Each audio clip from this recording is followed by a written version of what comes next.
महाराष्ट्रात गुढीपाडव्याचा उत्सव, राज ठाकरे यांच्यासह कुटुंबियांकडून गुढीचं पूजन। आज हिंदू नववर्ष आणि गुढीपाडवा निमित्त संपूर्ण महाराष्ट्रात उत्साहाचे वातावरण आहे। राज्यभरात मराठी बांधव आपल्या घरांवर गुढी उभारून नववर्षाचे स्वागत करत आहेत। राज्यभरात शोभायात्रा काढल्या जात आहेत। नवचैतन्य संचारल्यासारखं वातावरण महाराष्ट्रात पाहायला मिळत आहे।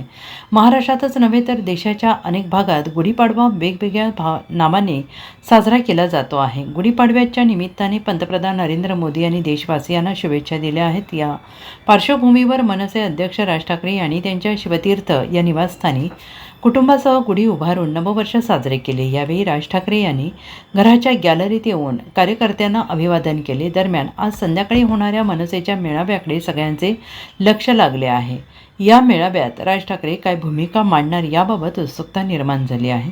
महापालिका निवडणुकानंतर राज ठाकरे यांची ही पहिलीच सार्वजनिक सभा असणार आहे आणि त्यामुळे या सभेकडे संपूर्ण राज्याचं लक्ष लागून राहिलं आहे। एकूणच महाराष्ट्राच्या कानाकोपऱ्यात आज प्रत्येक मराठी माणसाच्या घरावर आनंदाची गुढी उभी राहत असून नववर्षाचा उत्साह सगळीकडे पाहायला मिळतो आहे। Bureau report, SBN Marathi, Mumbai.